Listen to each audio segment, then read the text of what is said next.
nos anos 30, 1930, a primeira Copa do Mundo de Futebol, disputada, sabe aonde? Uruguai. Uruguai.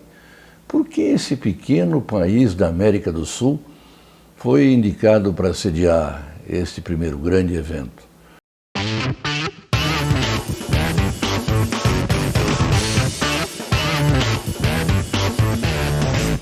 Olá, amantes do futebol, do famoso esporte bretão. Vamos fazer algumas pílulas aí, alguns takes rápidos sobre a história da Copa do Mundo. Esse que é, sem dúvida alguma, um dos maiores eventos esportivos do globo. E começa lá, graças à inspiração do francês Jules Rimet, nos anos 30, 1930, a primeira Copa do Mundo de Futebol, disputada, sabe aonde? Uruguai. Uruguai. Por que esse pequeno país da América do Sul foi indicado para sediar este primeiro grande evento? Por uma razão muito simples. O Uruguai era nada mais, nada menos que bicampeão olímpico de futebol. Sim, havia vencido as Olimpíadas de Paris em 24 e de Amsterdã em 28. E também por um outro motivo. O Uruguai celebrava em 1930 o centenário da sua independência e da sua Constituição, sua primeira Constituição. Por isso, o estádio que foi construído para a Copa, e está lá firme até hoje, é o Estádio Centenário. Muito bom. A Copa foi disputada somente em Montevidéu, nos estádios Centenário, como falei, e dois pequenos, um do Grande Parque Central e o de Pocitos, mas todos na capital.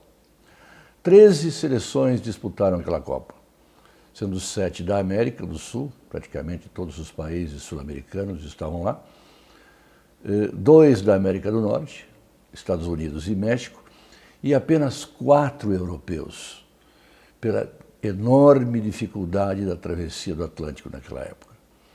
Apenas por pressão de seus mandatários, de seus presidentes ou reis, 4 países vieram. A Romênia, por imposição do seu rei Carlos I, a França, já que Jules Rimet era francês, o criador da Copa, a Bélgica e a Iugoslávia.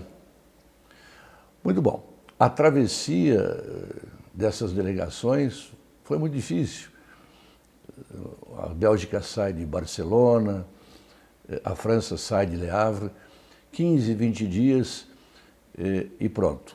Estavam em Montevidéu, cansados, mas prontos para iniciar esta primeira Copa. Copa que teve 4 semifinalistas, que foram os vencedores dos 4 grupos. A Argentina, Estados Unidos, uma grande zebra logo na sua primeira Copa, o Uruguai, país sede, e a Iugoslávia, que veio sem os croatas. Para variar, os balcânicos já se indispunham uns contra os outros já naquela época.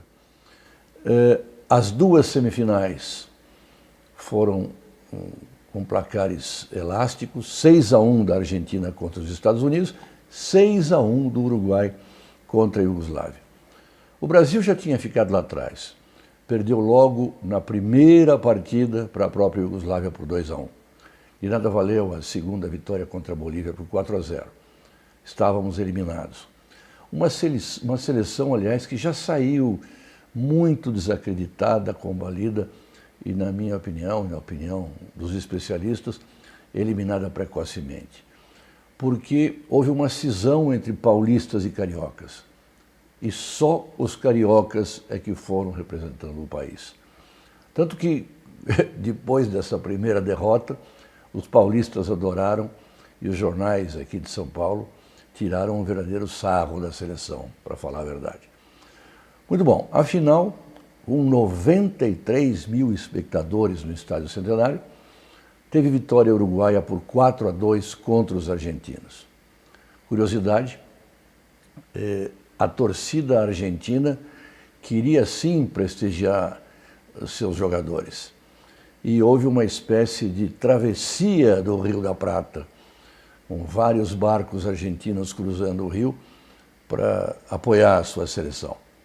E eram tantos que os próprios uruguaios trataram de fechar um pouco o porto para dificultar essa invasão argentina. Tanto que muitos chegaram com o jogo já iniciado, quase no final do primeiro tempo, vencido pela Argentina por 2-1. Mas os uruguaios viraram, venceram por 4-2 e se tornaram os primeiros campeões mundiais de futebol. Algumas coisas interessantes. A Bolívia, por exemplo, tinha um árbitro boliviano, o Escaldo Paracopa, que era o técnico da seleção, meio que presidente da delegação. Um francês, Lucien Laurent, fez o primeiro gol da Copa do Mundo e ele, em entrevista posterior, disse que não havia comemoração como hoje, só um aperto de mão e vida que segue. É isso por enquanto. Obrigado.